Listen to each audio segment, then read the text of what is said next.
Hey guys, welcome to Mike It Yourself. Today's video is going to be securing a foot peg on the Harley. Over the course of the last few nights, I've been riding the bike to work, and last night on my way into to work, this peg started rolling on me, right? And I'm not gonna lie, it freaked me out a little bit just because I didn't know how much this thing had rotated, so I was worried that I was about to lose a foot peg uh, not close to home. And granted, you could probably make do, it would just make shifting kind of a pain. Um, but, and then you have to float your foot, right? Uh, I guess just, the bike vibrates a lot. So I think it just kind of shook things loose. So what we're going to do today is we're going to go ahead and pull the screw out that secures that uh, to the mount, and we're going to throw some Loctite on it. So some of you already know what Loctite is. Some people call it thread locker. It comes in different bottles or whatever. So this is one style. There are other like little squeeze tubes that you can buy. And ultimately, it breaks down to two things, right? So, and folks, if you know better, leave it in the comments below. Two colors, blue and red, right? Or at least those are the colors I've seen. And generally speaking, there is no difference from what I understand between its effectiveness as far as it keeping stuff strong, but it's all focused in on the temperature of where you're applying it to. So if you're putting it like in where I'm applying it, it's not going to get hot, right? The foot peg doesn't get very hot at all. So blue is where you want to put it in.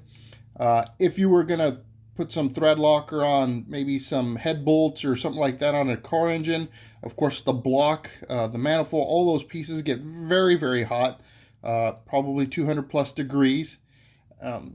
And because of that, you want to use red Loctite or red thread locker because it's able to withstand those higher temps. There, so that's what I understand as far as the thread locker goes, or the Loctite. Guys, if you know better, if the red is stronger, because I've kind of heard that, but in doing my research, I haven't found any proof that that's actually the case. But maybe I didn't look far enough. I don't know.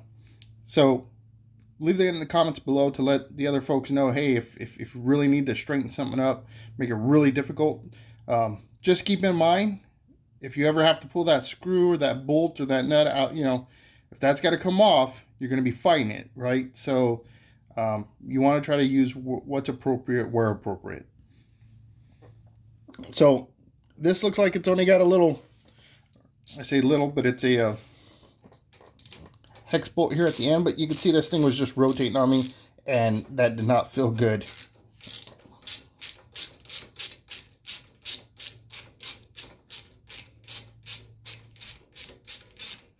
I have no idea what this looks like underneath. So had this fallen off on me, that's what I would have been left with to try to manage my foot with. So that would not have been fun. And you can see, so the screw starts here, and it's pretty long, works its all the way through. So I'm going to see if I can go ahead and get it out of there.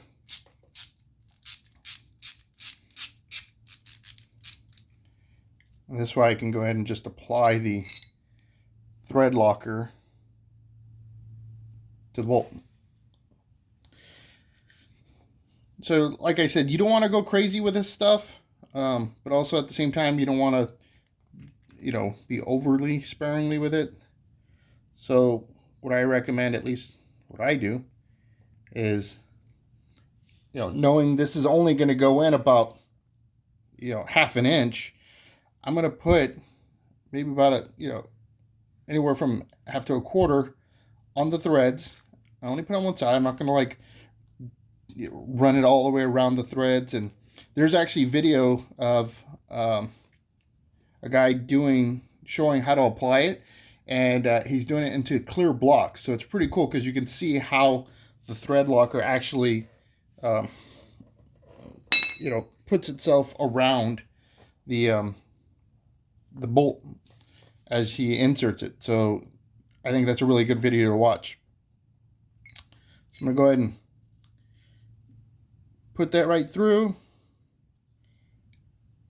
And I'm just double checking because these rubber mounts are actually held in by that same bolt. And it looks like as I slid that through, it kind of, I lost a little bit of my thread locker there. So I want to, just going to put a little drop in there.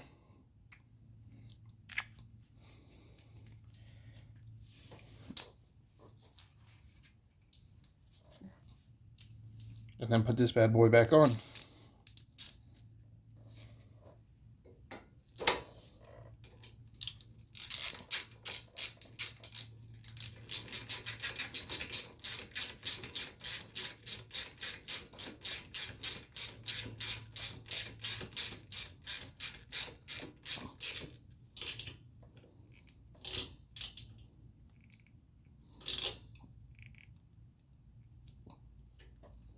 Okay, so that'll sit and dry for a little bit.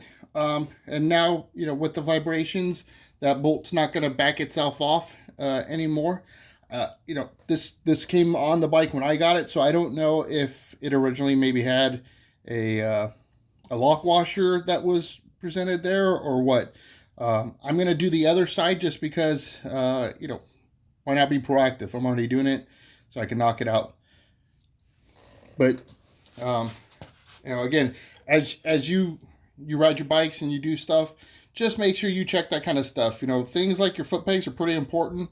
So you want to check those for them being tight, especially after you get the bike for the first time. Unless you get it from like a dealership or something like that, and it's a brand new bike, then generally speaking, you're probably pretty safe. But if it's a used bike and it's a private owner, you don't know what work's been done to it, double check it. It'll take you probably, you know, an hour to do the entire motorcycle and could potentially save your life. So why not do it? That's going to conclude the video for today. I hope you liked watching it. It's a little bit shorter one, you know, simple.